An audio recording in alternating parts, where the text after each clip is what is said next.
Então, essa projeção aí, como eu falei, eu vou inverter a ordem como está aí, eu vou começar falando de interseccionalidade, e aí eu vou falar de interseccionalidade a partir da Hill Collins. A Hill Collins, ela não é a pessoa que vem inaugurar essa matriz de análise na academia, mas ela é importantíssima como ela é a autora que se consolidou academicamente e se consolida aqui no Brasil porque é a que tem tradução, né?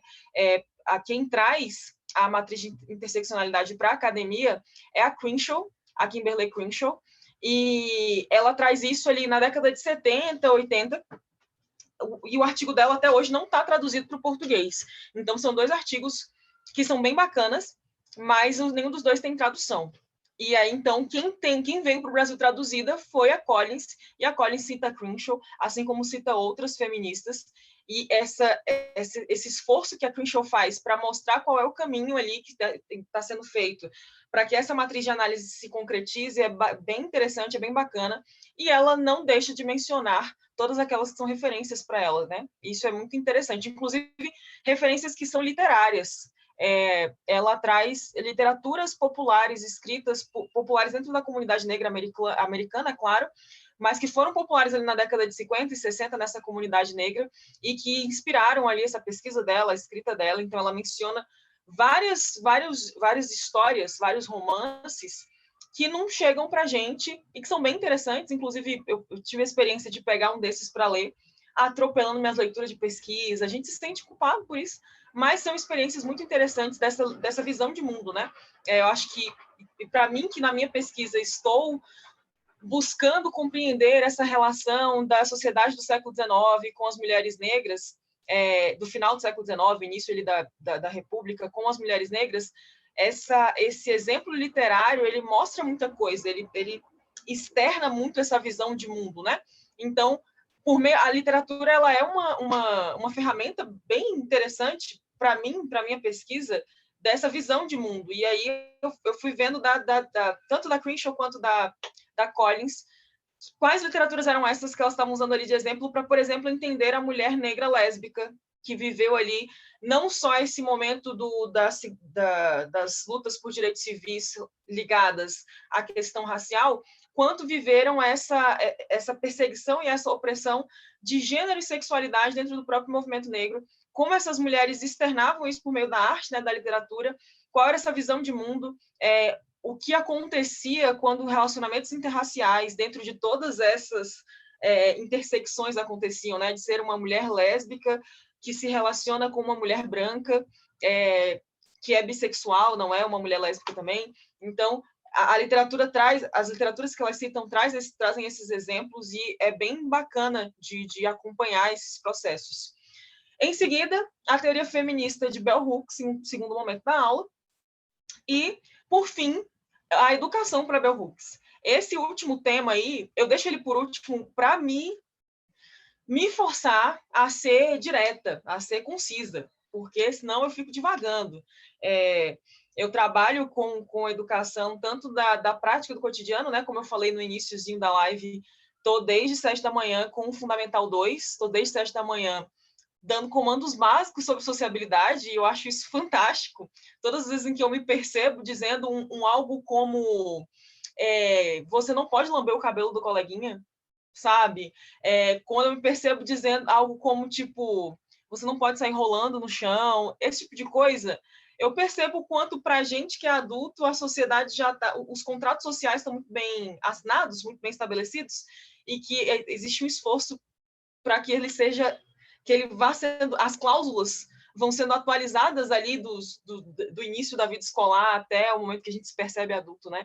E fazer parte desse processo é bem legal. Então, essa parte de educação em Bell Hooks eu ponho por último, porque senão eu entro em 1 milhão de divagações práticas do cotidiano, e para quem não é da educação isso fica muito maçante, isso fica muito chato, e eu sei que nesses cursos que se fala de feminismo negro, inclusive a Bell Hooks ela bate muito na ideia de uma pedagogia feminista, do ponto de vista em que se você se propõe ativista, militante de qualquer segmento, de qualquer setor, você está sendo sempre um educador. mas nem sempre as pessoas se percebem assim. Eu gosto da Bell Hooks porque ela percebe a educação de maneira muito ampla. Quando a gente está na internet, inclusive eu até troquei uma ideia sobre isso com o Daniel, quando a gente se encontrou em BH, existe muito uma perspectiva de que se você está na internet, você não está fazendo educação de verdade. Se você gravou ali uma videoaula, se você é do tipo que produz conteúdo de videoaula, isso já tira de ti por completo o mérito de ser professor e de ser educador também, né? E a educação, ela se estabelece em pequenas relações. Nem sempre a pessoa tem ali o diploma da licenciatura, mas às vezes essa pessoa está ali no movimento social, dialogando com a base, dialogando todo dia com gente que não está em ambientes tradicionais de aprendizagem, e essa pessoa é educadora também, né? Ela não vai ter um reconhecimento formal disso, mas aí a gente pode entrar em vários questionamentos do que vale esse reconhecimento formal também, né? Porque, assim, estão me prometendo que professor tem mamata, e eu estou aqui há quase 10 anos na profissão, eu ainda não achei. E eu tenho um reconhecimento formal da profissão. Então, tem muitas coisas a serem debatidas aí, de que a educação ela não se faz só em sala de aula, não se faz só dentro de um prédio que se atribui nome de escola, não se faz só com livro didático aberto, com o que se diz no livro didático, e tudo isso precisa ser considerado para que a educação se conclua, né? Mas, enfim, lá mais para o final a gente fala disso, né? Vamos começar aqui. Temos essa primeira parte da Collins como a mulher negra como crítica social, como teórica crítica social. Eu acabei de ver a data ali no cantinho do slide. Primeira vez que eu dei uma aula parecida com essa foi em 2020. Eu dei uma atualizada em alguns slides, né? E eu não atualizei a data. Eu faço isso sempre, né? A data ficou aí, com Deus. Eu só adicionei alguns slides porque essa aula, inclusive, ela era menor, né? Em outros momentos já foi maior, quando eu já tive tempos aí, tipo, de 5 horas, né? 2 encontros. Mas essa ela tá média, né? Espero conseguir concluir tudo que tenho para dizer daqui até mais ou menos às 9, que é quando eu pretendo terminar, né? Também não vou ser pentelha de ficar segurando aqui até 10 horas da noite, uma sexta-feira, né? Todos temos vida. Vocês já escolheram estar aqui na sexta, não precisa durar tanto. Então, essa parada da Collins trazer a mulher negra como teórica social crítica, ela está muito atrelada à ideia de que a mulher negra consegue se autodefinir. Existe uma coisa que aqui eu estou me prometendo estudar sobre isso desde a primeira vez que eu vi essa treta na internet, lá em 2016.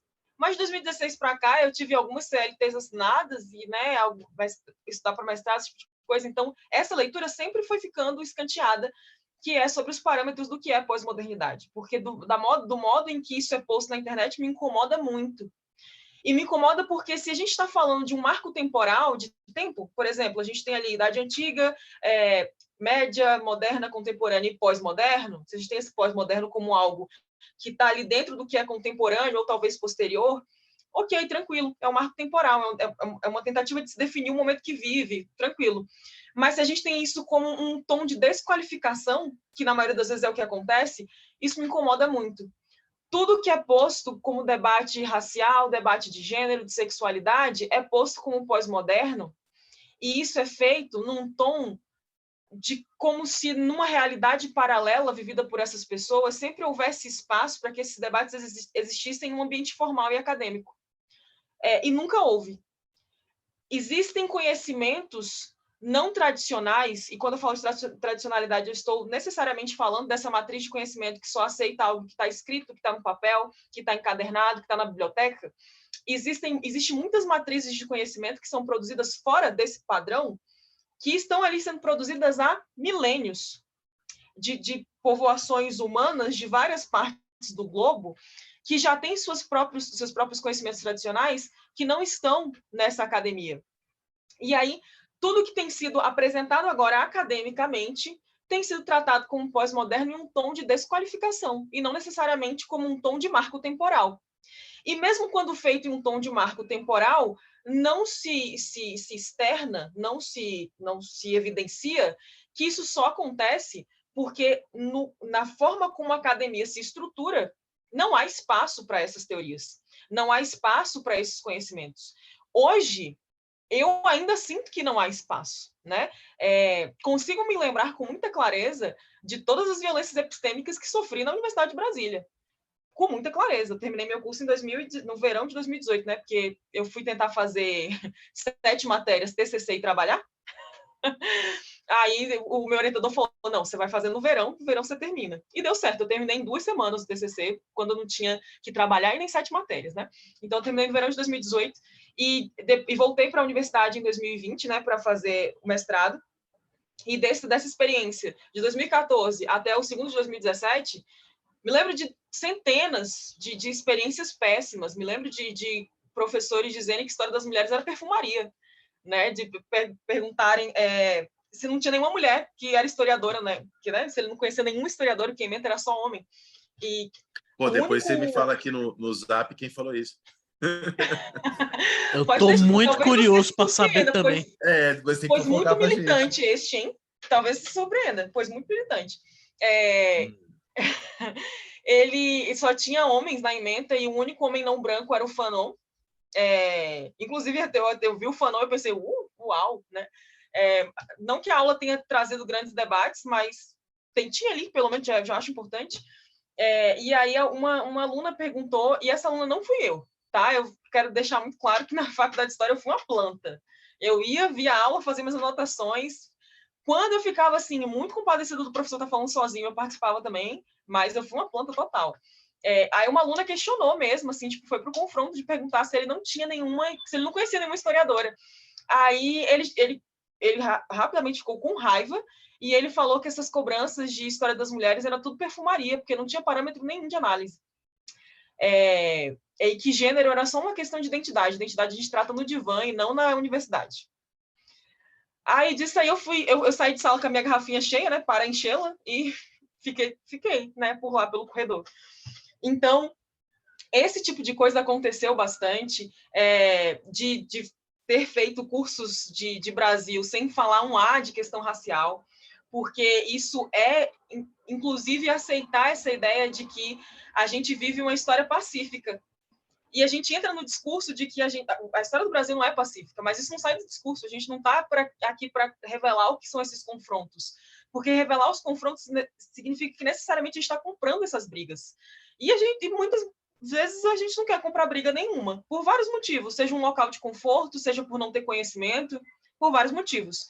Então, na universidade, a gente é posto como pós-moderno, como se a gente estivesse inventando essas pautas agora, da segunda metade do século XX para cá. Mas essas pautas, elas sempre existiram. A gente trazer uma matriz de análise voltada para a perspectiva das questões raciais para a universidade não quer dizer que esse debate, a luta por igualdade, por equidade, por direitos civis, não existia fora da universidade. Já existia. Agora, a gente quer seguir esse rito para ver se, pelo menos, a gente tem um mínimo de reconhecimento sobre a nossa intelectualidade. Porque é esse reconhecimento de intelectualidade que abre as portas de ascensão, né? E precisa-se do recurso material para se fazer a revolução também, seja tomando ou seja conseguindo de outras maneiras, né? Mas precisa-se desse recurso material.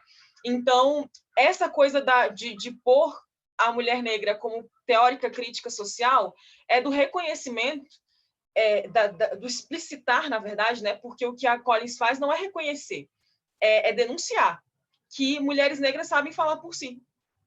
E elas não só sabem falar por si, elas sabem falar pela própria realidade. Tem uma coisa que uma feminista negra brasileira, que é a Giovana Xavier, que é professora da UFRJ, escreve, que também sobre as mulheres negras não como objetos de pesquisa, mas como pesquisadoras, né?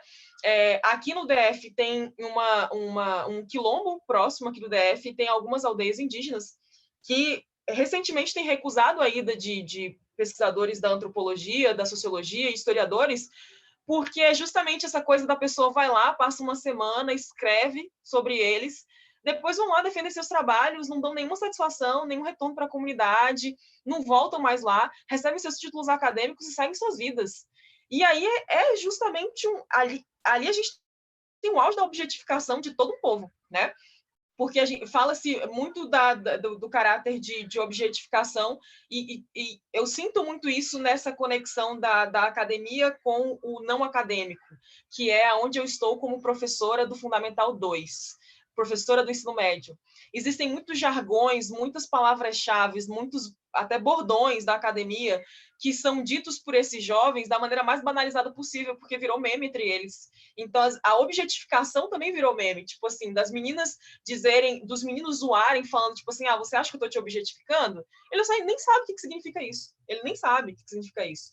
Então, a gente faz um trabalho, às vezes, muito solto de publicização desses conceitos, porque vai gerar um like ali de que a gente vai passar de intelectual, mas a gente não se importa em aparar essas brechas e vai virando meme, e vai se esvaziando, vai tudo indo por água abaixo.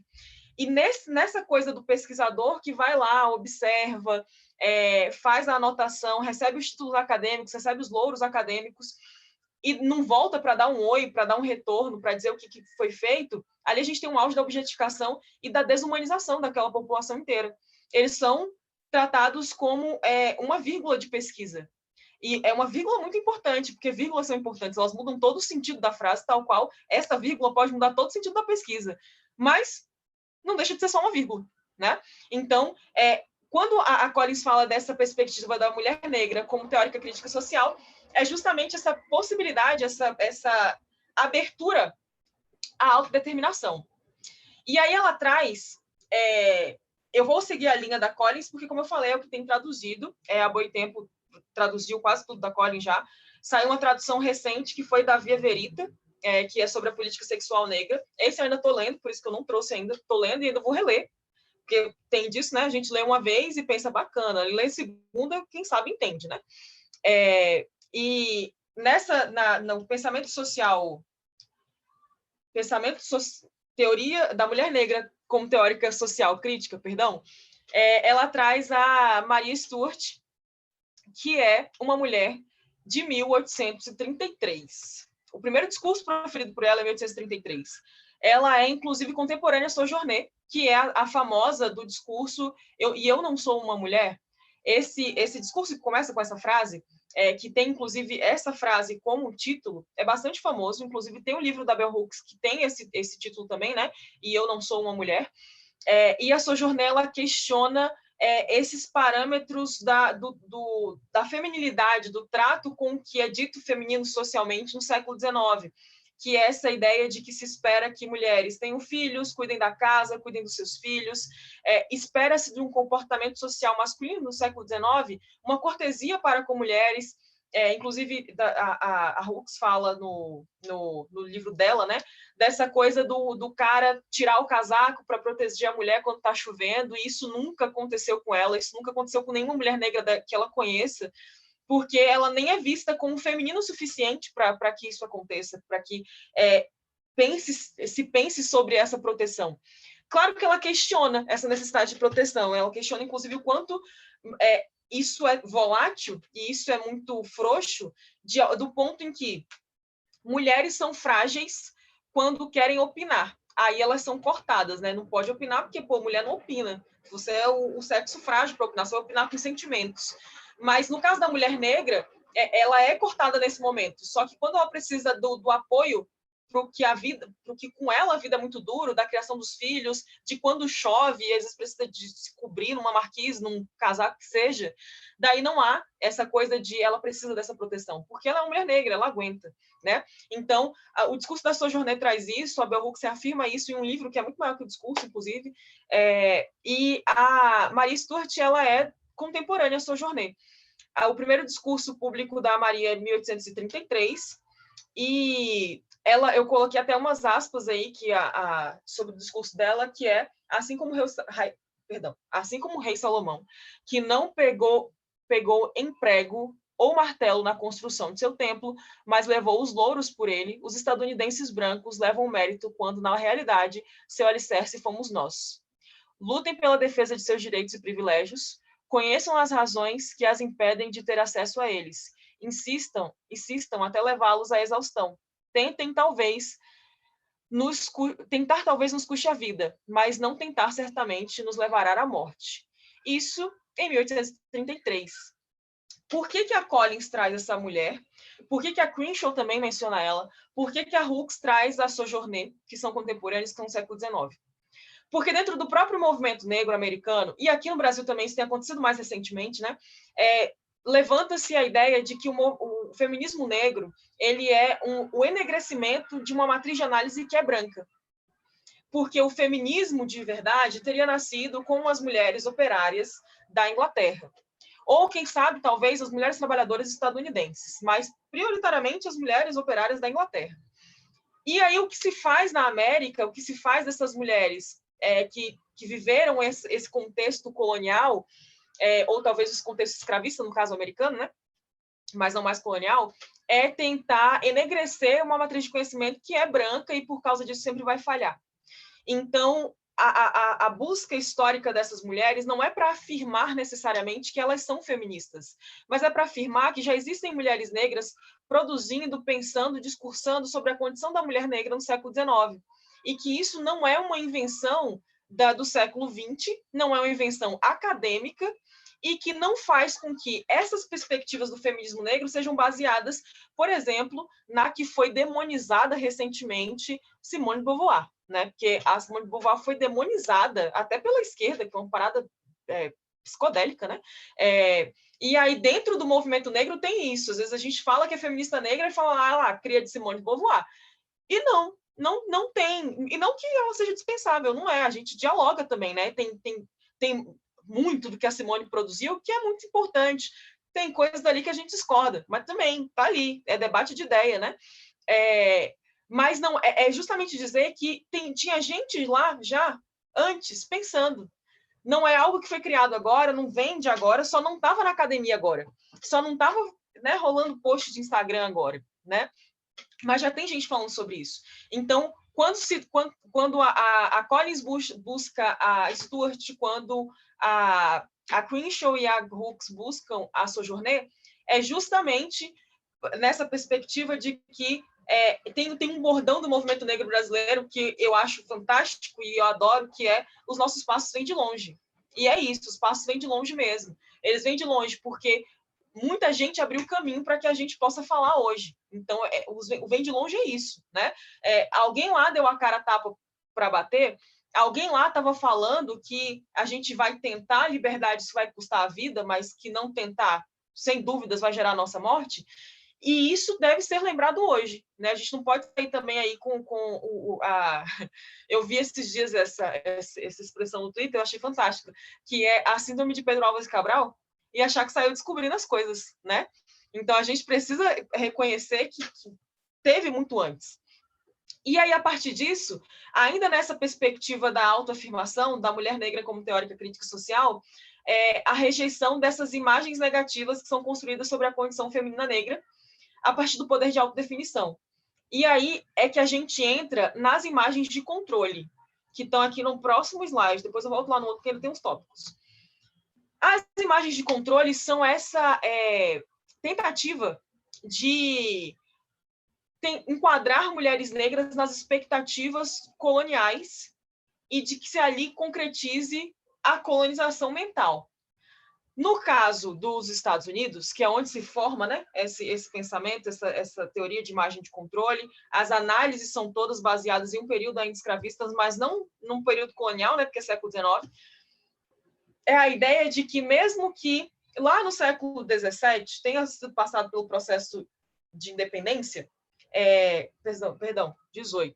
Lá no século XVIII tenha se passado pelo processo de independência, para a população negra isso pouco fez diferença, porque os processos de colonização para essas pessoas continuam, já que a escravidão continua. E mesmo com a 13ª emenda, ainda são pensadas ali várias políticas de controle dessa população negra. Então, se esse controle já não está mais nas correntes, ele precisa ser estabelecido de outra maneira. E aí, essa maneira vem por meio das imagens de controle.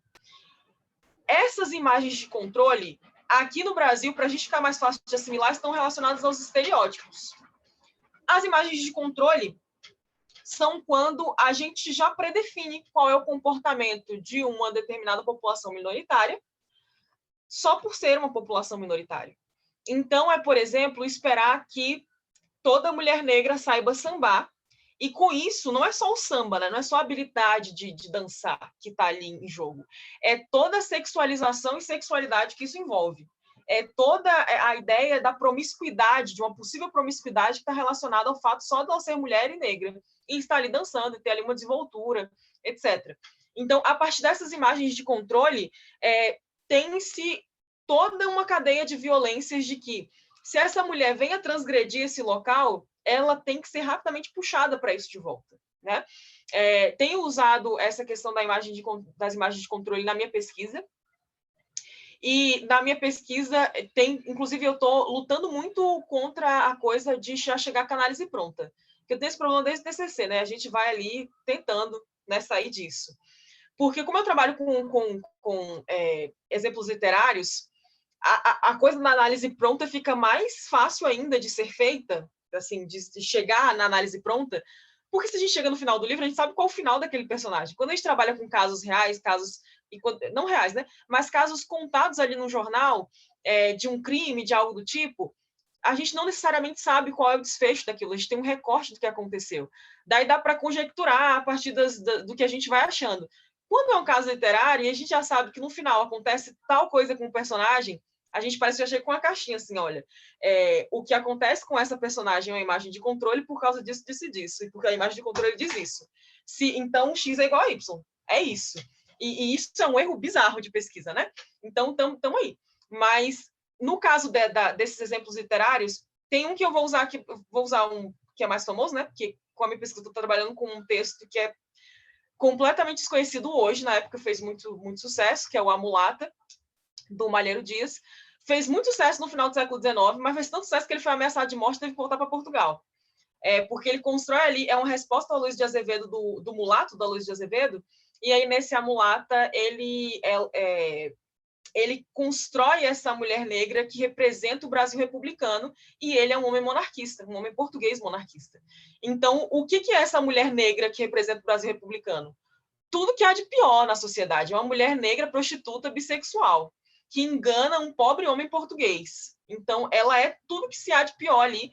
E aí ele constrói essa personagem, que é a Honorina, e ele afirma várias vezes que ela é a cara de um Brasil republicano. Aí ele sofre ameaças de morte, volta para Portugal. Lá em Portugal, 20 anos depois, ele se torna embaixador de Salazar, o autor, né? E aí ele volta no Brasil poucas vezes, lança um ou outro livro, etc. Então, ele mesmo deixa de falar nesse livro. E aí o livro meio que morreu na mídia, morreu em vários locais, ninguém fala dele. Para eu encontrar ele foi um rolê, inclusive. Só vi as menções para conseguir baixar ele. Foi um inferno, mas deu certo. Mas, usando um exemplo que é mais conhecido, o do próprio Luís de Azevedo, né? A gente tem ali a Rita Baiana, a gente tem a Bertoleza, e essas mulheres, elas têm várias imagens de controle sobre elas, porque no caso da Rita Baiana, ela é a mulher lasciva que desvirtua qualquer homem que trabalha bem, ela desvirtua homens brancos portugueses, porque ela, como a mulata, a mistura indomável de duas raças, ela tá ali para desvirtuar mesmo. A imagem de controle dela é que ela tem que ser promíscua. Se em algum momento ela tenta se casar, ela tenta ter um relacionamento, os outros personagens lembram que o que ela é promíscua, e ela só pode ser promíscua. No caso da Bertoleza, no momento em que ela evoca a própria humanidade para o João Romão, dizendo que porque o João Romão enriquece em cima do trabalho dela, né? Que eles são um casal na trama, ela evoca que ele não pode se livrar dela porque ele só tem o que ele tem porque ela trabalhou para que ele tenha o que ele tem. E aí disso ele relembra da condição dela de escravizada, de que ela não é 100% humana, ela é um bicho escravizado. Então, essas imagens de controle, elas são produzidas ali para manter essas pessoas negras nos seus locais definidos socialmente, que são os locais de subserviência, são os locais de servidão. Porque antes, quando existia escravidão, eles não era necessário nenhuma engenharia social muito sofisticada para manter os controlados. A engenharia social sofisticada são as correntes, a ausência de alforria. Agora que não existe mais esse jogo de busca por liberdade jurídica, de quebra de correntes necessária, da corrente física, então temos aí o cunho dessa teoria ligada às imagens de controle. As imagens de controle também têm uma dissertação de mestrado da Winnie Bueno, que é sobre imagens de controle. Winnie Bueno, que é da UFRS, que é do Rio Grande do Sul, se não me engano. O mestrado dela foi só sobre imagens de controle, e aí ela traz ali ainda uma questão relacionada a mulheres lésbicas, né? Que é a imagem de controle também espera que mulheres negras sejam sempre as acolhedoras, as que estão sempre dispostas a ouvir e as que estão sempre dispostas a ajudar e a acolher. Nesse contexto, então, a gente tem aí a imagem da mami americana, que é a grande matriarca, que está ali para cuidar de vários filhos, no caso dos exemplos de escravidão, para cuidar dos filhos dos senhores, inclusive, né? E às vezes até negligenciar os próprios filhos porque por obrigação, por não ter condições de cuidar dos próprios filhos.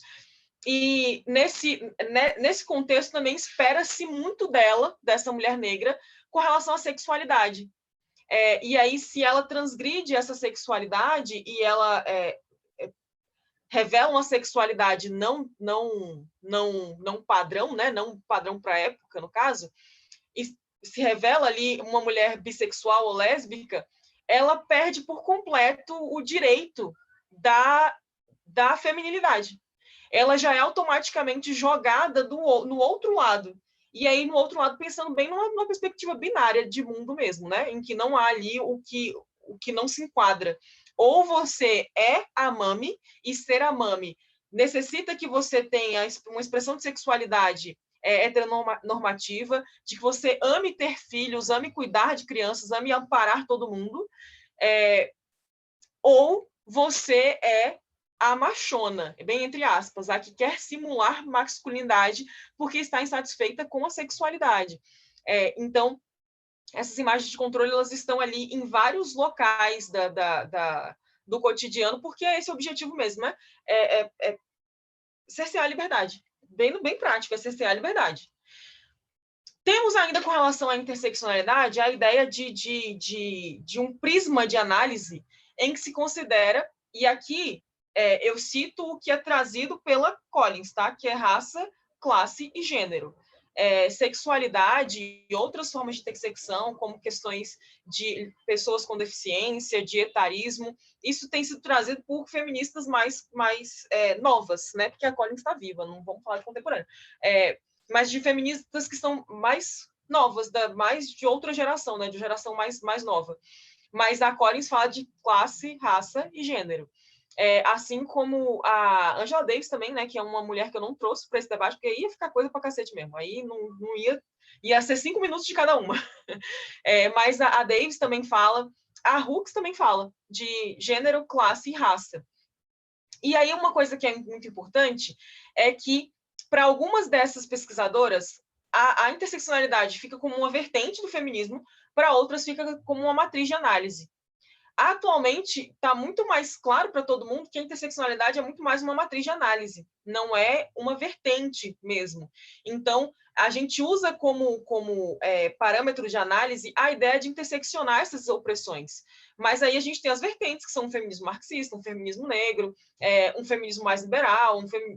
Esses dias eu até ouvi uma aberração que, para mim, ficou ali do lado do anarcocapitalismo, que é o rolê do feminismo conservador. Aí eu pensei, aí eu achei inovador isso aí. Na verdade, achei conservador, né? Porque ou é inovador, os dois fica meio, né? Mas as vertentes seriam outras e a interseccionalidade seria uma forma de análise da realidade, né?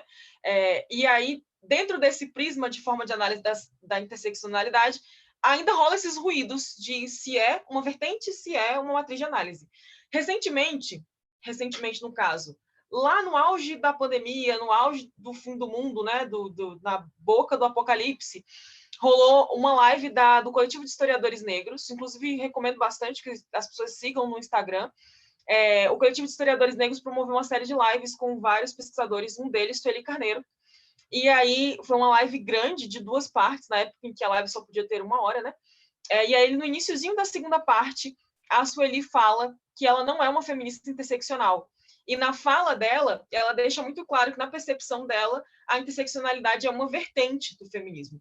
Ela se afirma feminista negra, mas que ela não cola com a galera da interseccionalidade.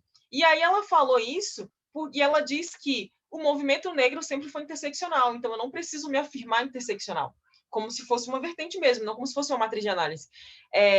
Ela deixa claro que, como matriz de análise, o movimento negro sempre fez isso, sempre considerou raça, classe e gênero, sempre, o movimento negro brasileiro, principalmente o movimento de mulheres negras brasileiras, né? Que ali na década de 80, inclusive, tem toda uma luta para ser reconhecido pelo movimento feminista nacional, né?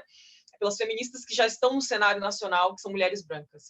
Então, ela diz que ela não cola com a interseccionalidade de se pôr como uma feminista interseccional, porque para ela isso sempre foi muito óbvio. Para ela, não existe olhar para o indivíduo se não for para olhar toda a complexidade do que esse indivíduo é, né? Então, ela aplica a interseccionalidade como uma matriz de análise da vida, da realidade, mas não se vê, não se identifica como vertente. E aí, dentro dessa perspectiva aqui, eu queria muito deixar claro, quando a gente gravou o negócio de interseccionalidade do História Pirata, inclusive, eu falei disso e eu gosto sempre de repetir, que o rolê da interseccionalidade não é fazer a Olimpíada de Opressão. Não é e nunca foi. É enxergar esse indivíduo da maneira complexa como todos os indivíduos são. E, inclusive, perceber essas complexidades fora das nossas expectativas. E aí é perceber que existem pessoas pobres, essas pessoas pobres, elas se veem, sim, ali no fundo do poço, porque se a pessoa, com perdão da palavra, se essa pessoa for uma fodida a vida inteira, e você tenta ali trazer para ela uma análise de que tem alguém sofrendo mais que ela, você vai precisar de tempo para explicar como essa outra pessoa sofre bastante também por outras questões, porque para aquela pessoa pobre sempre faltou tudo, sempre faltou o básico. Então, nem naquele momento em que para ela está faltando comida na mesa, que é o básico, ela não está disposta a entender sobre, necessariamente, né, se ela não for uma pessoa negra, indígena, se ela for uma pessoa branca, ela não está necessariamente disposta ali a entender a questão racial, a questão de gênero. Se a gente der o básico do material para as pessoas viverem, elas vão estar dispostas a entender muitas coisas, mas elas precisam estar vivas, né, com o básico, de comer, etc. Então, a análise interseccional não é para virar uma Olimpíada de opressão, não é para dizer que eu sofro mais porque eu sou uma mulher negra, eu sofro mais porque sou bissexual, eu sofro mais por que quer que seja. É para perceber que os indivíduos eles têm matrizes de opressões que atravessam o cotidiano deles a todo momento, e que nenhum de nós é fragmentado. Como assim nenhum de nós é fragmentado? Eu não deixo de ser negra para ser mulher, nem deixo de ser mulher para ser negra. Eu estou sendo os dois ao mesmo tempo. Então, eu não posso, dentro dessa complexidade, fazer uma análise de gênero que não seja atrelada à minha experiência como negra. Tal qual não posso fazer uma análise racial que não esteja atrelada ao fato de ser mulher. Isso é perceber essa matriz de análise interseccional. E não fica nessa de fulano, mais fulano é pobre, mais fulano é negro, mais fulano... Ele é, sim. E isso torna a experiência dele complexa de outra maneira. Mas não necessariamente mais ou menos sofrida do que qualquer outra pessoa, tá? Essa coisa do papel da mãe e a construção política, isso aí eu acho bem massa da Collins, porque ela traz a ideia de que, inclusive falando ainda desse papel da mami, né? Que é relacionado ao discurso da Stuart, os homens, principalmente homens brancos, sobretudo homens brancos, né? Que são o principal foco aí da discussão e da crítica, eles constroem toda a sociedade a partir do trabalho invisível de outras mulheres. Sejam as suas parceiras, as suas companheiras, ou sejam as empregadas mesmo. E aí, então, dentro do íntimo da empregada doméstica, temos aqui o conceito de outsider interna, que já é muito... já casa com o que eu vou falar agora. Inclusive, o conceito de outsider interna incomoda muita gente, porque é um termo que foi meio traduzido, né? A outsider interna foi meio traduzido. E a outsider interna, ela é a que é quase da família, né? É aquela empregada que é quase da família, que é a mulher que tem livre acesso ao cotidiano de uma família, porque ela colabora fundamentalmente com o funcionamento daquela família, na organização da casa, na gestão das tarefas, na limpeza do ambiente. Sem ela ali, a família toda desanda, toda desaba, vai tudo para o céu, a família se desestrutura. Então, ela sabe de tudo do cotidiano, da intimidade daquela família. Em alguns momentos é acionada essa coisa do é quase da família, né? E esse momento ele é acionado sempre na exploração, na superexploração da trabalhadora doméstica, né? Que é para dizer, tipo assim, não, mas dorme aqui em casa, dorme ali no quartinho de empregada porque você é quase da família. Então, você tem um quarto na casa porque você é quase da família. A gente não percebe esse quartinho da empregada como um resquício de colonialidade, né? Em que, tal qual um escravizado dormia na fazenda, o trabalhador não pode nem voltar para a casa dele. Tem que dormir na casa do patrão. A gente não percebe dessa maneira.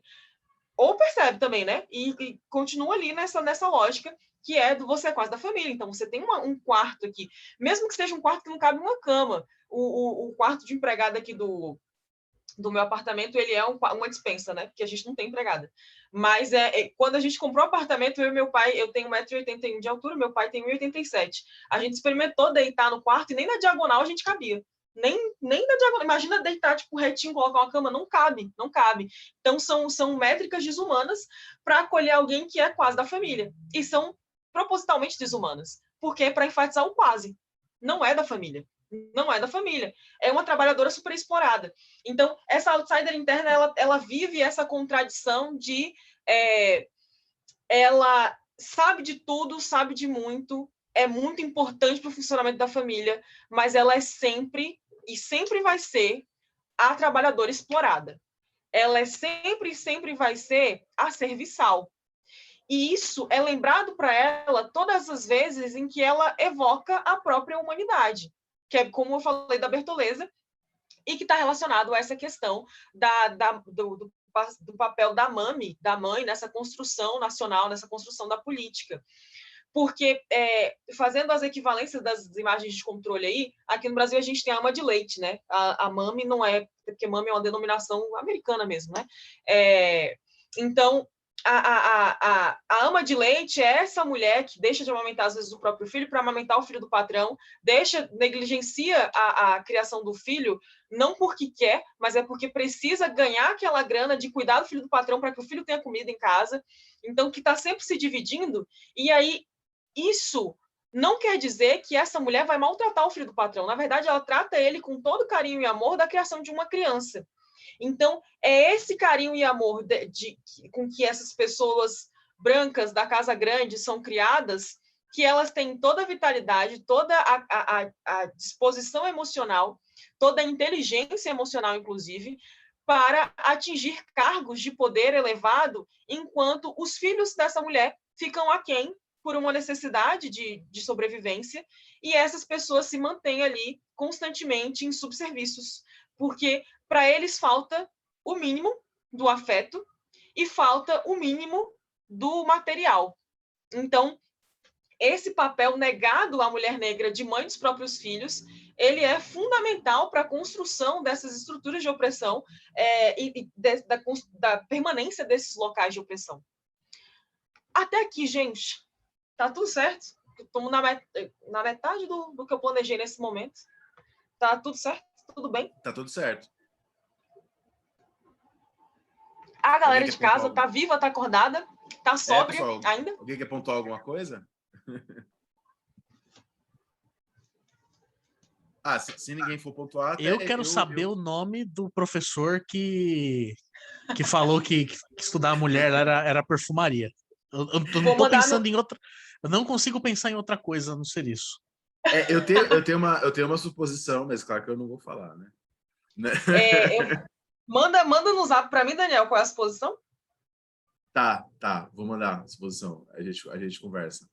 Mas, aí... Keila, você sabe que, assim, eu estava pensando, né, quando você estava falando, semana retrasada, eu discuti lá na UNB, na aula de contemporânea, as exposições universais, né, fiz 2 aulas sobre as exposições universais, e aí na segunda a gente falou da exposição de pessoas, né, nas exposições universais. E aí, enfim, eu contei como teve a exposição nos Estados Unidos.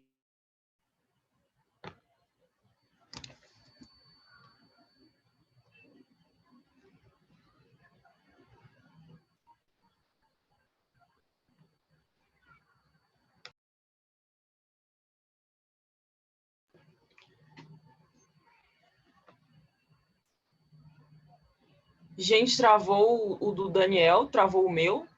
Eu acho que travou do Dani, viu? Ah, ok. É porque o meu costuma travar, então já tava esperando que fosse o Não. meu. O seu aparentemente tá ok. Parece que Daniel nos abandonou. Vou mandar mensagem para ele.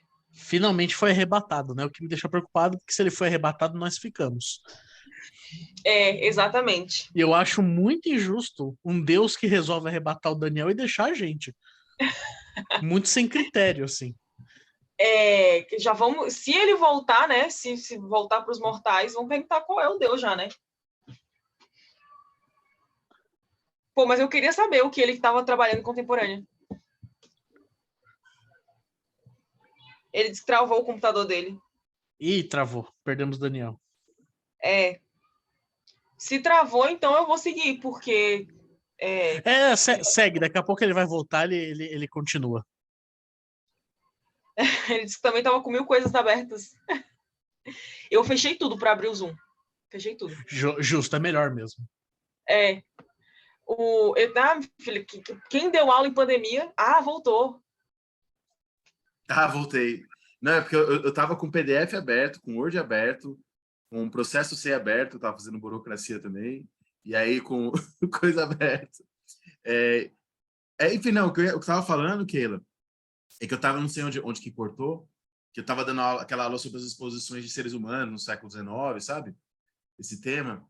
E aí eu comentei como trouxeram nos Estados Unidos, nos anos 90, 1890, pessoas do Congo, né, e também do Daomé, para serem expostas lá em São Luís, nos Estados Unidos. E isso aconteceu 30 anos depois da abolição da escravidão.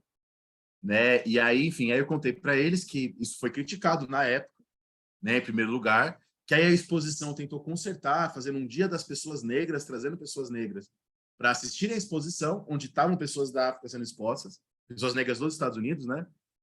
E aí teve um debate do Frederick Douglass e da Wells, que era uma sufragista americana negra, né, sobre se eles deveriam ou não ir lá. Né? Então, acho que esse é um primeiro ponto. Né? Você até falou, dizem que o feminismo, tem gente que tem um argumento que está errado, que o feminismo são só as sufragistas brancas, europeias, né? Mas há várias sufragistas negras também. A Ida Wells é um grande exemplo.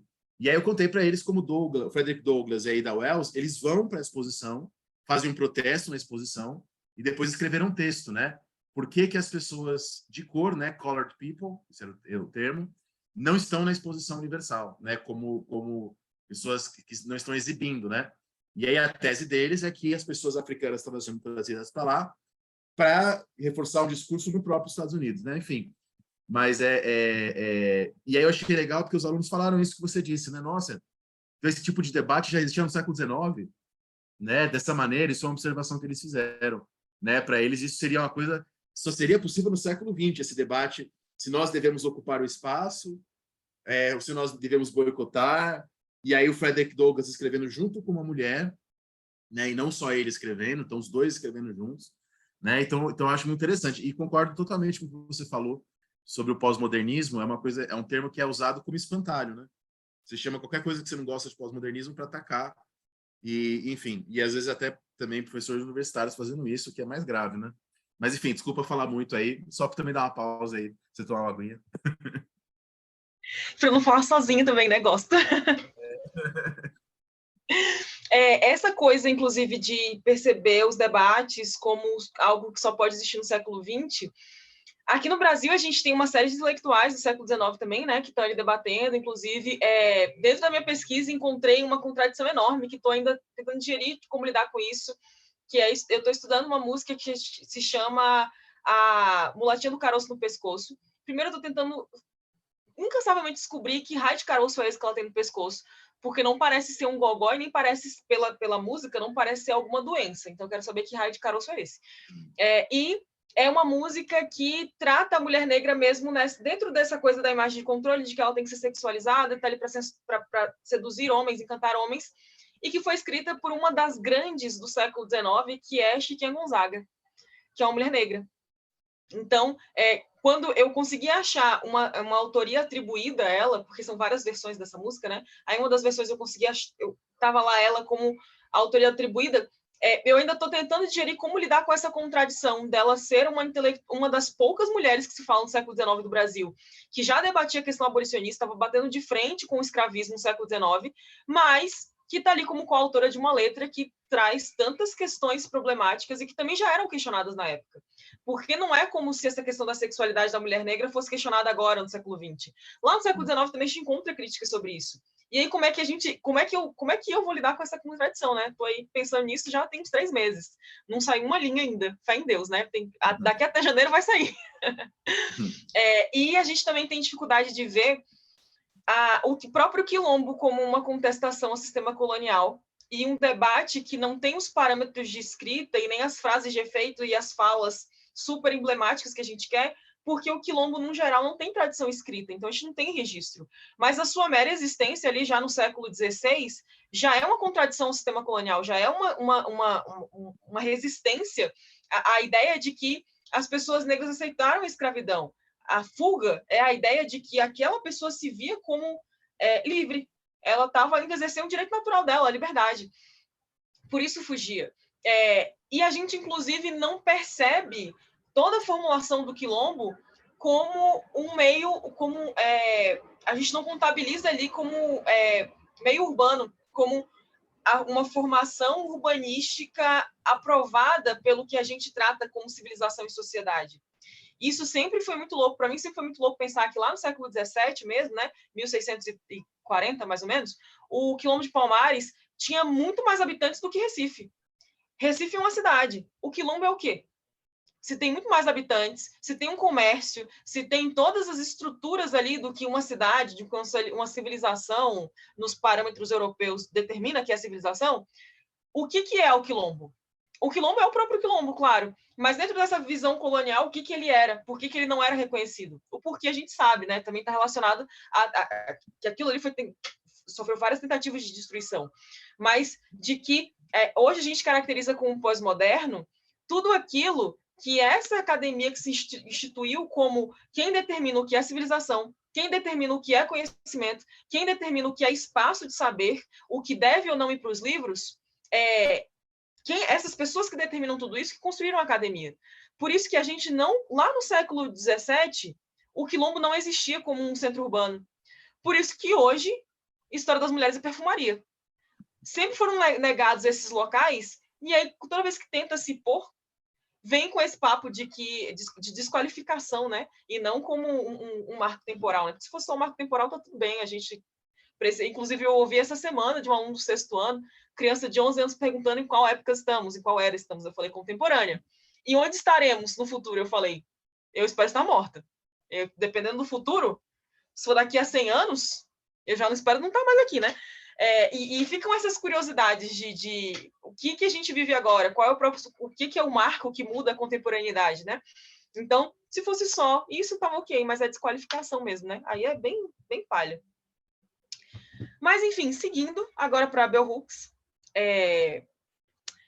Sobre a teoria feminista de Bell Hooks, eu trouxe algumas frases aqui, que essas frases são tiradas do livro O Feminismo é para Todo Mundo. Eu gosto muito desse livro, eu acho que todo mundo que quer começar a Bell Hooks tem que começar por esse livro, né? Que ele é bem uma introdução mesmo, é aquela coisa do tipo, pô, você quer saber aonde aprender o feminismo básico? Vem para cá. Quer saber o básico do feminismo negro? É aqui mesmo. Então, inclusive, uma perspectiva muito aberta, muito ampla. Eu me lembro muito bem de lá em 2014, numa matéria, Psicologia da Educação, rolar um debate sobre se homem pode ser feminista. E eu estava tendo meu primeiro contato com a ideia de feminismo em 2014, porque o meu ensino médio, como uma boa classe média que foi criada para fazer vestibular e não para pensar, eu nunca tinha ouvido falar dessa parada em escola, feminismo, nunca tinha ouvido falar disso em escola. Então, o primeiro contato que eu tive com o feminismo foi nesse debate mesmo, de se homem pode ou não ser feminista. E ali vem toda uma cultura pop que está também junto com isso, né? Esses dias eu fui rever, e aí é um comentário completamente dispensável, mas enfim. Fui rever a primeira temporada de Supergirl, e pelo amor de Deus, foi em 2015, né, a primeira temporada, e pelo amor de Deus, que feminismo é aquele, né? Que é 100% a coisa do girl power, sem qualquer problematização, mulher... Pode falar. Não, eu queria fazer um comentário, Keila, porque eu lembro quando eu dava aula no ensino médio, me colocaram para dar sociologia, e isso foi tipo em 2012, que eu dei sociologia no ensino médio. E aí tinha aula sobre racismo, gênero, enfim. E eu coloquei essas aulas lá, tive vários problemas simplesmente por discutir essas coisas. E hoje vendo, até acho que era mal discutido, mas enfim, só de estar lá, né? Já tive vários problemas na escola. E eu lembro de não ter, em 2012, Bell Hooks, essas coisas traduzido por grandes editoras, ou se tinha, enfim, não era como é hoje, né? Porque eu lembro muito bem de eu procurar esses textos para fazer aula, textos assim, desse tipo, né? Eu não conhecia Bell Hooks em 2012, não sabia quem era, mas de procurar textos a respeito e achar só coisas muito ruins, assim, um livro da Contexto que tinha lá sobre questão racial, que não ajudava nada. E, enfim, e até esses dias, eu achei uma aula que eu gravei lá em 2013 sobre a história do racismo no YouTube. Aí eu assisti e falei, nossa, que horror. Aí pedi para deletar. Era tudo baseado no livro da Lia Schwartz, né? Enfim, que é um livro que tem coisas interessantes e tal, mas que eu acho que hoje aquilo lá não rola mais, né? Tanto que eu mandei e-mail lá, pedi para eles deletarem, eles deletaram. Mas só porque, né, eu acho legal para ver como essa coisa é nova, né? Como essas discussões são recentes aqui entre nós, né? Desculpa interromper, mas eu achei legal falar. Não, mas eu acho isso massa mesmo, porque eu não vou começar a falar da Lilia Schwartz, não. Que eu ainda sou peixe pequeno, né? Enfim. Mas é um nossa, que horror. E eu acho que isso já contempla muito bem o nossa, que horror. Eu inclusive olho coisas que eu produzi ali em 2015, quando eu estava começando a ter acesso a essas coisas, e eu também penso, nossa, que horror. Ainda bem que eu não produzi nada em vídeo, porque aí eu produzi em texto e tal. Aí eu vejo um texto, eu nem penso em salvar, eu já, opa, vamos apagar o passado, como uma boa historiadora faria. Porque é tudo muito sem problematização, é tudo muito solto, né? É aquela coisa do eu me torno ativista unicamente por mencionar que isso existe, sem nenhuma problematização de como aquilo funciona dentro dessa engenharia social, de o que é essa estrutura de opressão mesmo. É só uma ideia que ela se auto-esvazia de que existe uma hierarquia, mas se a gente pede para explicar a hierarquia, não rola. E isso é básico quando eu vejo, tipo, alunas que são ali super, sabe, as questionadoras, as problematizadoras. E esses dias, eu sempre faço esse exercício, né? Agora que eu estou numa escola nova, inclusive, eu já vou ali tateando onde é que eu posso ir ou não, de eu perguntar para eles como é que se chega à conclusão, por meio de pesquisas, que mulheres recebem menos que homens, ou que a população negra recebe menos que a população branca no Brasil. Aí sempre vem a frase que é: eu nunca conheci nenhum lugar que pagasse menos para alguém só por ser mulher. Nunca conheci nenhum lugar que pagasse menos para uma pessoa só por ser negra. Aí eu falei, que bom, quando conhecer você denuncia, porque é crime mesmo. E aí eu explico, né, que não é por causa disso que a população negra recebe menos, que mulheres recebem menos. Pela grana que passa por essas populações, por essas partes da população, que se faz uma média, e aí se chega à conclusão de que mulheres estão em cargos que se paga menos. Pessoas negras estão em subempregos que se paga menos. Não quer dizer que numa mesma empresa necessariamente aconteça essa disparidade, mas que, no geral, quando se fala de grupo social, essa disparidade é vista. E aí é que eles começam a pensar sobre o que é a estrutura, que a estrutura não é o indivíduo. O indivíduo, ele faz parte da estrutura, mas ele sozinho não é o todo. Inclusive que eles passam a ver que eles não são um umbigo do mundo. E como eu estou dando aula também para adolescentes de classe média, eles têm certeza que eles são um umbigo do mundo. Isso aí é óbvio para eles, eles são um umbigo do mundo. E tirando eles dessas camadas é um trabalho bem, bem longo, né? Inclusive longo que a gente nem vê sempre perspectivas. Mas lá em 2011, mesmo como você falou, não tinha nada disso traduzido. O primeiro livro da Bell Hooks que foi traduzido para a grande circulação veio em 2016, que é o Ensino a Transgredir. Então, antes disso, era só artigo em inglês mesmo. Agora, inclusive, tem até as histórias infantis dela traduzidas, que são bem bonitinhas, inclusive. Mas antes, nada mesmo. Falta muita coisa para traduzir, inclusive, da Bell Hooks. Saiu recentemente o texto sobre homens negros. Esse eu já tinha lido em inglês, eu nem sabia que ia traduzir, mas saiu traduzido. O Tudo sobre o Amor, eu também tenho um livro em inglês, saiu traduzido no mês seguinte. Aí eu pensei, caralho, que merda. Nem tinha terminado de ler o inglês ainda, saiu em português. Mas, enfim. Essas frasezinhas aí eu tirei do livro, O Feminismo é para Todos. A primeira diz que encorajar a união política entre homens e mulheres a fim de resistir radicalmente à opressão sexista teria chamado a atenção para o potencial transformador do feminismo. Aí a gente já entra naquilo que eu falei, né, daquele debate que eu tive lá em 2014 na Faculdade de Educação, na verdade, da Psicologia, né, que era Psicologia da Educação, sobre homem poder ou não ser feminista. Para Bell Hooks, a resposta é sim, todos podem ser feministas, todos mesmo. A ideia do feminismo como uma luta social traz responsabilização para todos os indivíduos que compõem a sociedade. E o assumir uma postura questionadora e de enfrentamento às estruturas de opressão é o que te faz parte do feminismo, e não expressar o feminino, né? Porque, inclusive, expressar o feminino cai em muitas contradições dentro do debate de gênero. Existem mulheres que não expressam o feminino. E aí, se a gente espera que seja, por exemplo, o se identificar com mulher, a genitália, o expressar o feminino, isso tudo também gera uma série de contradições dentro do debate de gênero. Então, para Bell Hooks, o que caracteriza uma pessoa como feminista é essa postura de enfrentamento às estruturas de opressão. E para enfrentamento de estrutura de opressão, você precisa romper o pacto, que aqui no Brasil virou Pacto Narcísico da Branquitude, né? Que é da... Eita, alguma coisa Bento. Eu esqueci o nome da mulher, gente, que horror. Mas esse Pacto Narcísico da Branquitude, ela é uma tese de doutorado que virou livro e tal, que ficou bem popular aqui no Brasil. É excelente, inclusive.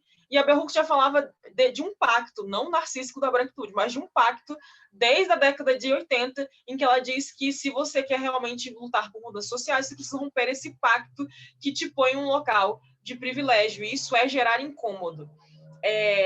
Ela dá um exemplo de um pesquisador que andava com elas, que era um cara negro, era um cara branco, que sempre andava ali com as mulheres e com ela, que era a única mulher negra ali daquele corpo de professores. E aí, por causa disso, os outros professores tinham ele ali, tratavam ele de um jeito meio esquisito, porque ele estava sempre com essas mulheres e ele sempre comprava a briga dessas mulheres, dos debates entre os professores. Ela relata em Olhares Negros. Ela relata que quando ela ou as colegas punham algo, elas eram sempre muito questionadas, sobretudo ela, que as colegas eram brancas, mas sobretudo ela. E aí, quando esse cara repetia a mesma coisa, todo mundo ou achava genial ou só aceitava. Quando não achava genial, discordava, mas só aceitava. Então, esse cara passou a comprar as brigas delas e dar o crédito em seguida. E aí, por causa disso, ele passou a ser malquisto entre os colegas. Antes, os caras que eram amigos dele passaram a não tratar ele mais com tanta cortesia, assim, inclusive se afastar. E aí ela diz que essa é a consequência de quem realmente quer romper esse pacto, que é todos aqueles que ainda estão sendo beneficiados por essa estrutura social, por todo o engendrar dessa estrutura social, vai te expulsar do clubinho, vai virar as costas para você. Porque essa é uma espécie de punição direta aplicada. Se você quiser ter de volta esse tratamento, se você quiser ter de volta o prestígio social de andar com a gente que tem o poder, você vai ter que abandonar essas pessoas de quem a gente escarnece, de quem a gente sob quem a gente consegue exercer o nosso poder. Senão, você vai ser tratada como elas.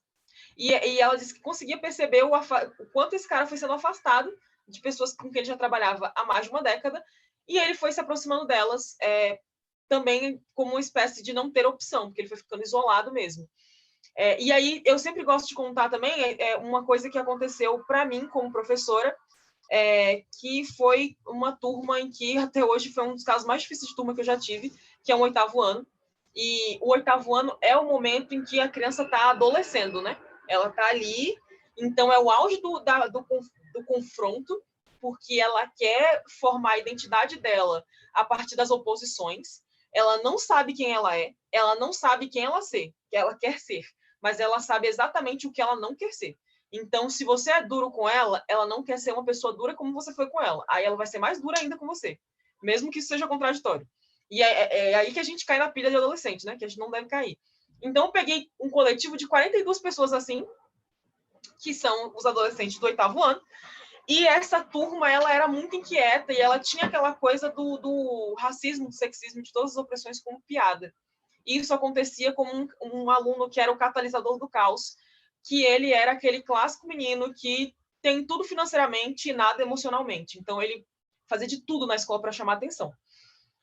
Aí ele tinha um pai. Ele era muito... A descrição da vida dele é uma parada meio clichê e caricata, porque ele tinha um pai muito mais velho, assim, tipo, na casa dos 70 anos, um militar de alto escalão aposentado. E a mãe dele, ele que na época tinha 14 anos, a mãe dele tinha, tipo, 32, e a mulher vivia em clínica de estética e na academia, e ela não ia buscar ele ao meio-dia, que era quando ele saiu, ela foi buscar ele às 18 horas, que era quando terminava a aula de dança dela. Então, às vezes, ele ficava na quadra da escola sozinho, chutando bola à tarde, e aí um professor ou outro descia para chutar uma bola com ele, para ele não ficar 100% sozinho, quando não tinha alguma coisa para fazer, né, o professor. E aí, então, ele era esse menino que tinha tudo financeiramente, ele era o que tinha um celular recém-lançado, o tênis mais caro, etc., mas não tinha nada emocionalmente. Então, ele fazia piadas de merda para chamar atenção, sempre. Foi todo um trabalho do corpo docente inteiro para esse menino entender que ele é gostável sem ser violento, que as pessoas podem estar ao redor dele porque ele é uma pessoa massa e não porque ele está ali chamando atenção e sendo violento. As pessoas podem dar atenção para quem ele é e não para a violência que ele gera. Um trabalho de ano inteiro, que deu certo no final das contas. Mas teve um dia em que um professor desceu para comprar o lanche, que ele não tinha levado, desceu na cantina, e aí estava esse menino no centro, como se fosse um stand-up comedy, e o grupinho dele ao redor, e aí todo mundo rindo e tal, e o professor tinha ouvido só o finalzinho da piada, ele sabia que era uma merda, e chegou perto e falou assim, não, por que vocês estão rindo? Que eu quero rir também. Aí os moleques já dão uma murchada, tipo, não, nada demais, tal. Aí, não, pô, conta, quero rir também e tal. Aí a primeira coisa que ele disse foi, você promete que não vai contar para Keila? Aí o professor falou, prometo, vai, conta. Aí a piada era uma piada merda, que era tipo, como é que se faz uma rave na África? É só jogar comida para cima que todo mundo levanta as mãos. Aí o professor fingiu uma risadinha e falou assim, sabe quem vai adorar essa piada? Aí ele, quem? A Keila, tô indo lá contar. Cara, esse moleque já chegou na sala dos professores chorando, pedindo desculpa. E aí, quando eu entrei em sala, eu já sabia o que tinha acontecido, porque aluno não entra em sala de professores, né? A não ser que seja alguma questão importante. Então, ele não entrou. E aí, quando eu pisei na sala dele, a turma inteira já veio me contar, tipo, o fulano fez mais uma piada racista, não sei o que, não sei o que. Aí eu tive uma conversa com toda a turma, e eu falei disso, eu falei assim, é importante que vocês rompam esse pacto, porque tinha um grupinho rindo com ele também, né? E o grupinho rindo com ele não é menos culpado do que ele. Tava todo mundo junto ali. E se vocês sabem que isso me ofende, não ofende só a mim, porque eu não sou a única pessoa negra nesse ambiente, inclusive uma escola de periferia, não sou a única pessoa negra nesse ambiente, por que vocês continuam fazendo? Por que isso é engraçado para vocês? Por que deixa de ser engraçado se eu souber? E aí nem foi uma apagação de sapo, foi uma conversa mesmo.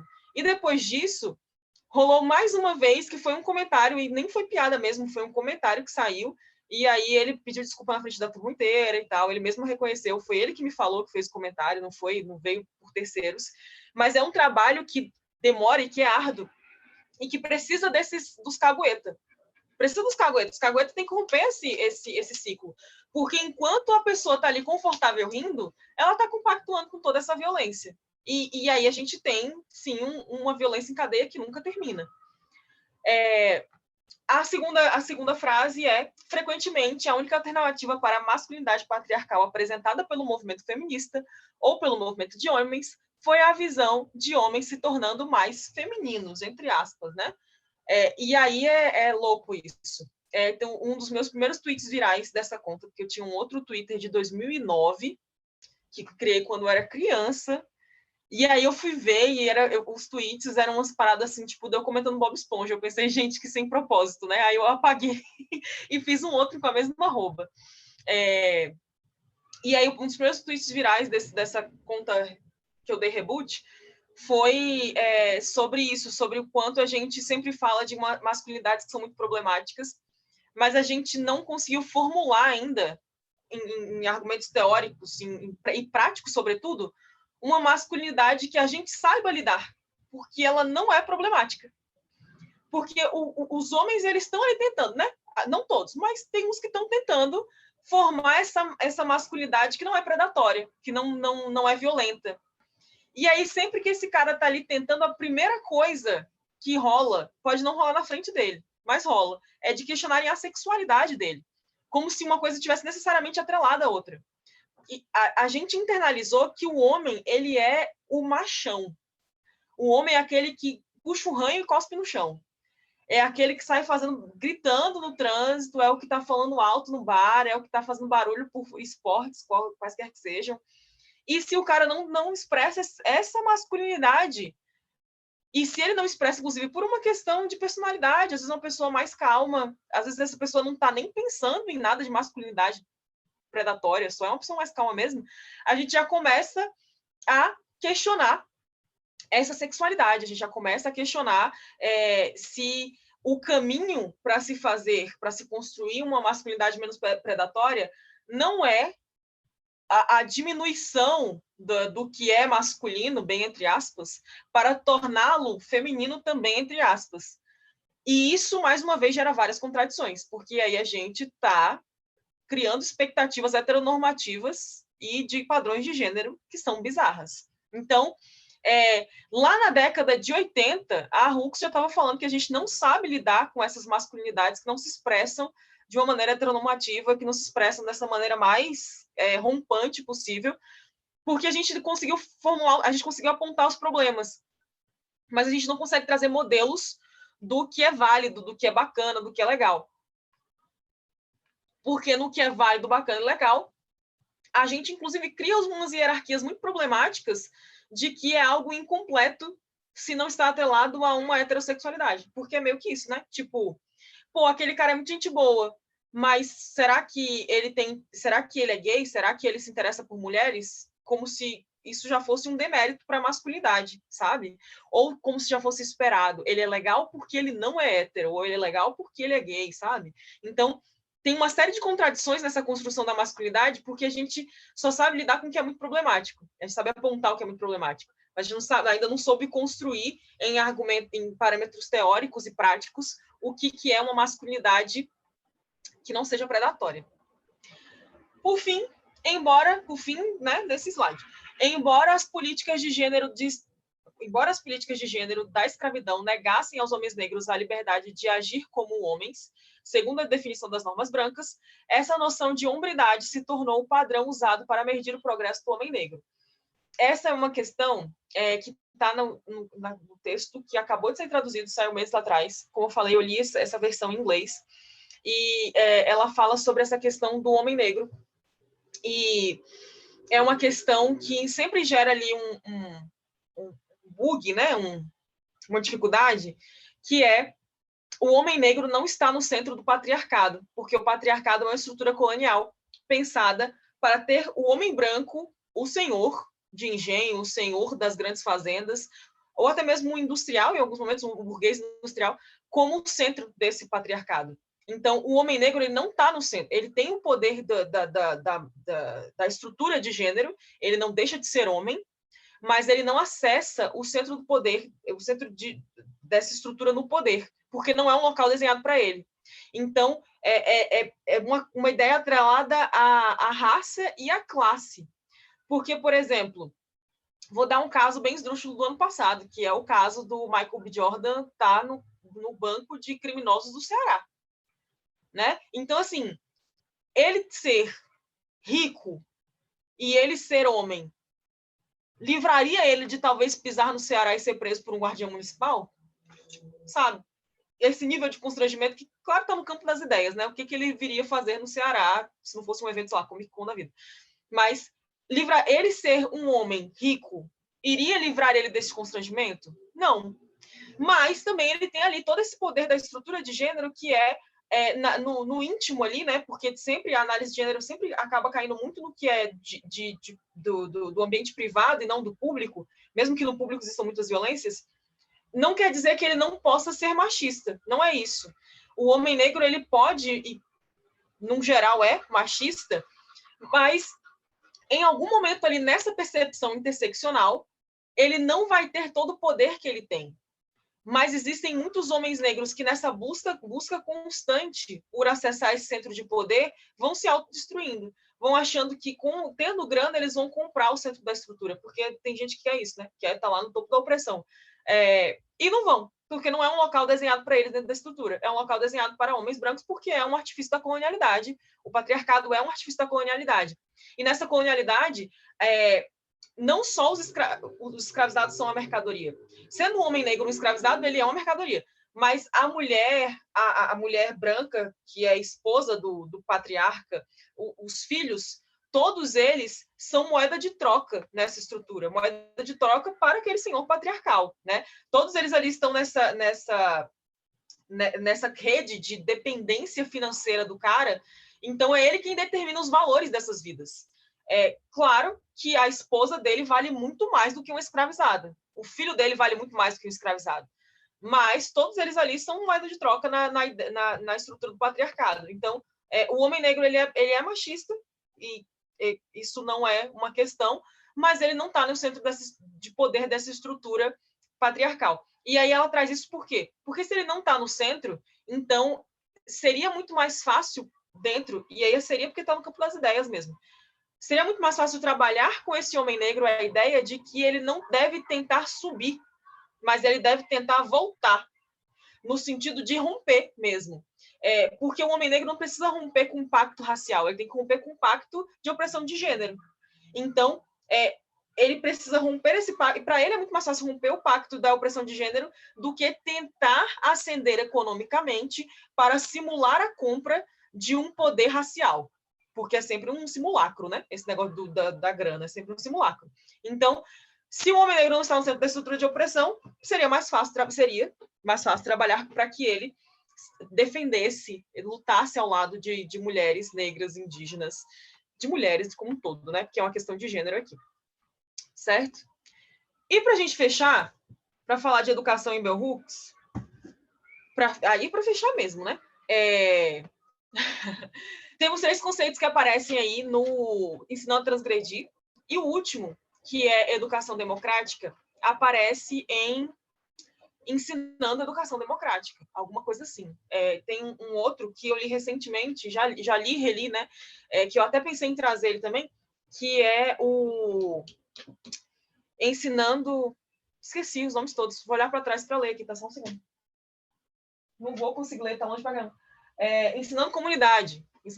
É porque essa prateleirazinha aqui, eu tô perdida, essa prateleirazinha aqui, ó, ela é só de Bell Hooks, esse quadradinho aqui de baixo. O Ensinando Comunidade, ele foi a última tradução sobre educação da Bell Hooks, saiu no final do ano passado, e eu acho ele muito legal. Para quem é professor, na prática, assim, ele é muito legal, porque ele é todo um desabafo sobre cansaço, e no pós-pandemia, eu acho que esse é o sentimento de todos os professores, que tem um mote que ela traz, que eu acho fundamental, que é: o professor cansado, ele vai punir os seus alunos. E ele não vai punir objetivamente, como algo que ele faz pensando, mas ele vai punir, às vezes, com a mediocridade que o cansaço gera. Que eu estou cansada pra caramba, eu não vou atualizar nada naquela aula que eu já dou há 5 anos sobre, sei lá, independência dos Estados Unidos. Vamos pegar os conceitos de 5 anos atrás, que já tiveram várias revisões aí, várias pesquisas novas, e vamos continuar trabalhando com isso, porque eu estou cansada. E isso é uma forma de punir os alunos com a nossa mediocridade. Mas que a gente faz isso porque a gente está muito cansado e porque a gente não tem as condições básicas de trabalho, né? Tal qual existem as punições objetivas mesmo, que é o professor cansado, ele é muito menos tolerante, ele é muito menos paciente, ele é muito menos parceiro, está muito menos disposto a negociações. Então, a punição é a convivência. A gente pune pela convivência mesmo. E no caso da punição pela convivência, também nem sempre é intencional, mas rola, a gente fica um porre. Mas aqui, pensando na questão da pedagogia engajada, eu gosto do Ensinar a Transgredir, porque o início do livro inteiro ela dizendo o quanto ela ama Paulo Freire, né? Ela é muito fã do Paulo Freire mesmo. Inclusive, ela relata quando ela conheceu Paulo Freire. O início do livro é bem massa, porque é um fanservice, né? Que ela diz que lia Paulo Freire, e aí depois ela descobriu que o cara estava vivo ainda quando ela lia ele, e aí ficou sabendo que ele ia num congresso numa universidade, e aí ela fez um inferno para ir nesse congresso também, para conhecê-lo. E nessa época ela já produzia, e aí o Paulo Freire já tinha ouvido falar dela, e ela disse que isso deixou ela muito feliz. Caramba, você sabe quem eu sou e eu te amo há muito tempo, sabe? Você é a minha inspiração há muito tempo. Então, o início do livro é muito gostosinho por causa dessa trajetória que ela constrói. E aí ela começa a falar dessa pedagogia engajada. E a pedagogia engajada, ela está relacionada não à ideia de ficar ali a todo momento trazendo a problematização para o aluno. Isso é fundamental, isso aí é básico. Eu acho que isso aí nem é algo a ser mencionado. Trazer a problematização sobre o cotidiano é fundamental para que a gente esteja ali participando da construção, da educação de pessoas críticas. Mas a pedagogia engajada é estar envolvido pela dinâmica do cotidiano escolar. E a dinâmica do cotidiano escolar precisa, primeiramente, admitir que a gente lida com uma diversidade incontável de tudo, porque são todos seres humanos, cada cabeça é um universo. E aí o engajado, às vezes, faz parecer que está justamente ligado a essa coisa a pessoa que está ali toda hora militando, né? Está toda hora ali soltando uma frase de efeito, mostrando o quanto ela é engajada com as pautas sociais. E, nesse caso, o engajado é a pessoa que se preocupa. A pessoa que se preocupa com novas práticas do cotidiano, se preocupa com as dificuldades que os alunos têm, que não encara a educação nesse processo de educação industrial que a gente já vive, né? Que é todo mundo perfilado, todo mundo uniformizado, sem nenhum padrão de personalidade, porque tudo ali é neutralizado pelo uniforme. Inclusive, já trabalhei em escolas em que era uniforme e tênis preto. O tênis preto faz parte do uniforme. Você não pode ter cabelo colorido, não pode ter tatuagem à mostra, não pode ter um tênis colorido. Só aquilo. Não pode usar calça jeans, só a calça da escola. Então, você vai... Só nisso, só nessa construção do dia a dia, você já tira do moleque a possibilidade dele expressar a personalidade na roupa. E eu acho o uniforme excelente, porque aí não desgasta as minhas roupas, né? A blusinha. Mas, pô, não pode ser uma blusinha com uma calça, sei lá, de palhaço, se a pessoa... De palhaço mesmo. A pessoa gosta de uma coisa colorida, não pode ser um all-star colorido, sabe? Não pode descolorir o próprio cabelo. É parte da personalidade daquele indivíduo e isso vem sendo negado desde os 3 anos de idade, quando ele entra na escola. Então, o perceber a pedagogia engajada é ir percebendo essas microcaracterísticas, porque elas são aonde aquele indivíduo encontra espaço para ser quem ele é em meio a esse sistema, que ele é todo voltado para que nós nos tornemos adultos produtivos, e produtivos dentro de um sistema econômico que é predatório, né? Ele é exploratório em tudo. Então, a gente vai se acostumando com uma rotina que já é exaustiva. Exatamente, é uma instituição total. Exatamente. A gente já vai se acostumando com a rotina que é exaustiva desde criança. Inclusive, recentemente viralizou um TikTok que eu quis morrer. Ele passou no meu TikTok e aí, não o suficiente, passou no meu feed do Twitter também, porque é incrível como as pessoas são masoquistas, né? Elas vão publicando em vários lugares. Que era de um menino que tinha 10 anos, ele estava numa escola militar, e aí ele estava fora de casa desde as 6 e pouca da manhã, porque ele ia de transporte escolar, estava chegando em casa às 9 horas da noite, e ele tinha visto aula, tinha feito esgrima, tinha ido para o inglês, tinha aula de música, e não sei o quê, e o moleque com a face assim, desfalecida, carregando a mochila de rodinha dele, um moleque triste, uma criança de 10 anos. Pelo amor de Deus, por que a criança de 10 anos quer fazer tanta coisa no dia dela? Quando é que foi que esse menino rolou na areia nesse tempo, sabe? Quando é que comeu uma terra, mastigou uma meleca, sei lá. Coisa que criança de 10 anos faz. Eu falei no início da aula que eu acho muito louco ter que dar comandos básicos como você não pode mastigar o cabelo do coleguinha. Porque isso é uma prova de que para aqueles pequenos indivíduos os contratos sociais ainda não existem. Eles estão criando as próprias cláusulas, né? Inclusive que para alguns tudo bem mastigar o cabelo do outro se o outro deixar, né? Estão ali construindo as próprias cláusulas dos contratos sociais que eles vão viver. Mas eles têm que ter espaço para isso também, né? Porque se a gente vai lapidando o moleque desde cedo, a gente não está percebendo o que é essa pedagogia engajada. E isso é fundamental para que o espaço da escola seja menos hostil. Porque uma coisa que ela reforça é que esses espaços de educação são sempre hostis. Sempre. Porque lidar com a diversidade também é hostil em alguma medida, né? Seja o hostil pelo primeiro contato, que é sempre de muita ansiedade, ou seja hostil porque na diversidade a gente vai lidar com coisas que a gente não gosta. E é isso. A gente também tem que lidar com o que a gente não gosta, né? Aprender a lidar com isso. Então, a pedagogia engajada ela é justamente para que o ambiente escolar se torne mais confortável para todo mundo.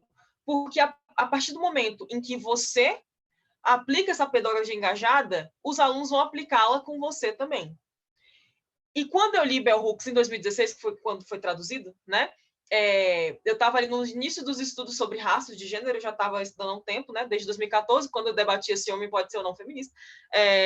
Em 2016 eu estava entrando na questão da raça, e aí eu li Hooks, e em 2016 eu estava só em sala de cursinho. E cursinho não é educação, né? Cursinho é para ganhar dinheiro, não é para educar ninguém, é uma parada monotemática, é uma parada... inclusive, estou doida para sair dessa área. Mas, enquanto necessitar de dinheiro, lá estarei. Essa é muito chato. É muito chato para todo mundo, para professor, para aluno, porque é só a gente falando ali e dar-lhe falação. 1h40 de aula, a garganta não aguentando mais, mas dá-lhe falação, porque tem que fechar, porque são poucas aulas, etc, etc. Então, a minha experiência de educação era isso e algumas poucas entradas em projeto de extensão de ensino da UNB. Então, eu lia Bell Hooks e eu pensava, caraca, que mulher idealista, né? Que coisa inaplicável na vida. Aí, quando eu peguei a minha primeira turminha de 6º, 7º e 8º ano, em 2018, que foi quando eu formei, né?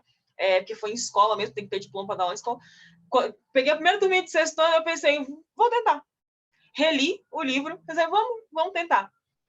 No início, Paulo Freire teve que me perdoar muitas vezes. Bell Hooks também. No início foi muito difícil.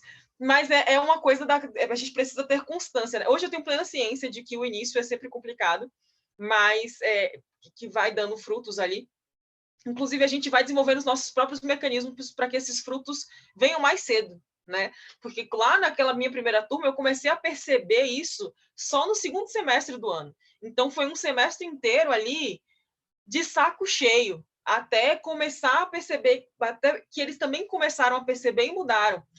Hoje, inclusive, eu estou há 1 mês e meio nessa nova escola e eu já consigo perceber que esse movimento está acontecendo com algumas turmas. Como eu tenho 12 turmas, Paulo Freire tem que me perdoar muito nos horários de sexta-feira e nos últimos horários, porque chega um momento que a gente cansa de dar comandos básicos também e a gente é mais direto, né?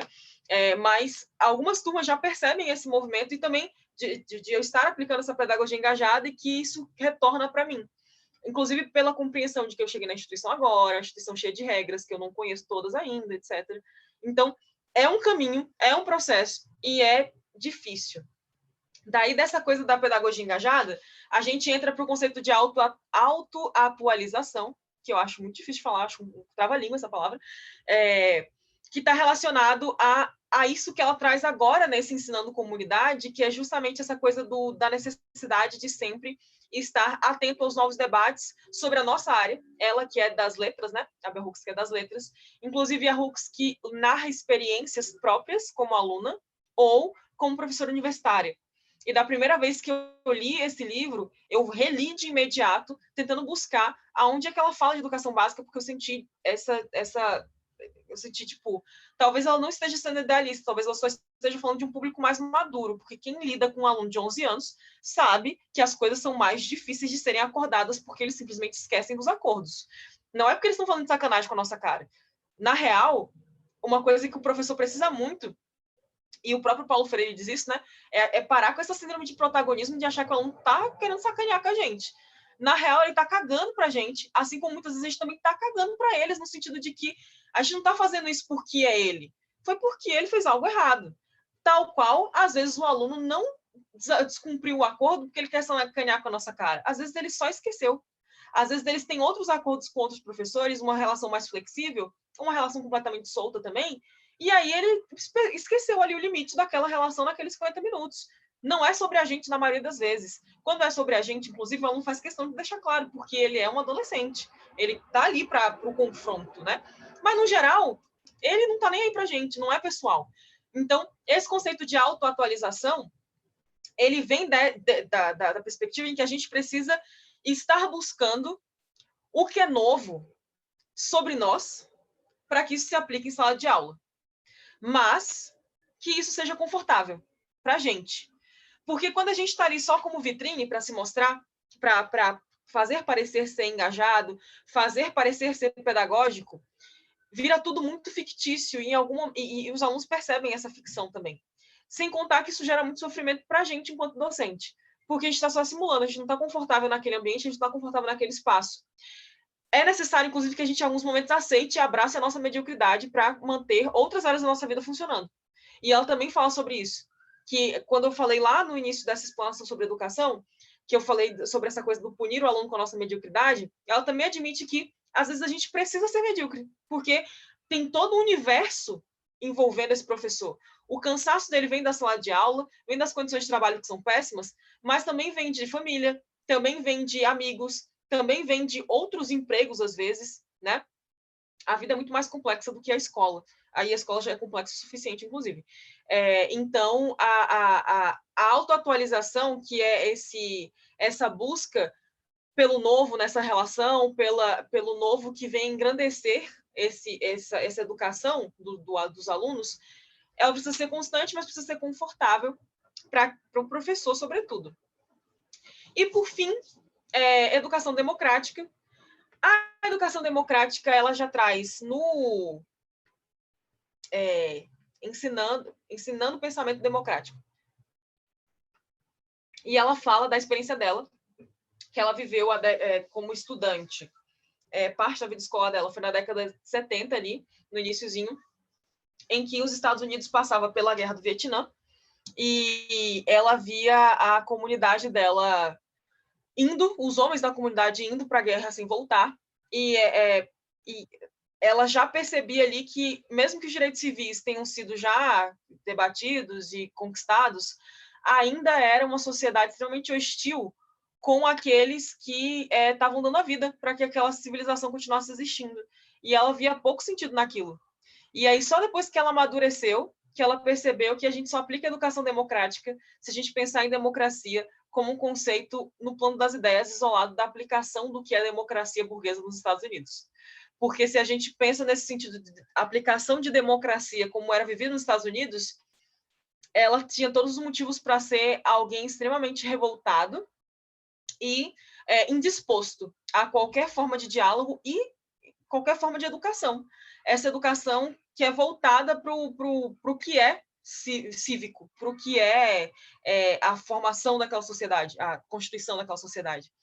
E se ela fosse pensar nesse conceito de democracia, no que ela vivia na prática, ela seria hostil a tudo que é ligado à educação. Mas é preciso pensar na democracia no conceito filosófico mesmo, para aplicar em sala de aula, porque e criar essa bolha mesmo da sala de aula descolada da democracia aplicada, a democracia burguesa americana, porque senão a gente vai também repetir os sistemas de opressão em sala de aula. E não que eles não se repitam, eles já se repetem, mas para aplicar uma educação democrática, nós precisamos perceber essas opressões acontecendo e freá-las. E ali oferecer a equidade de oportunidades para todos os indivíduos ali, dentro das suas limitações, dentro dos seus desenvolvimentos e capacidades, do que se é possível. Só dessa maneira é possível aplicar a educação democrática sem o fomento a esses ressentimentos, que ela, em todos os textos de educação, ela diz que ressentimentos e violências são normais do ambiente escolar, dos ambientes de aprendizagem.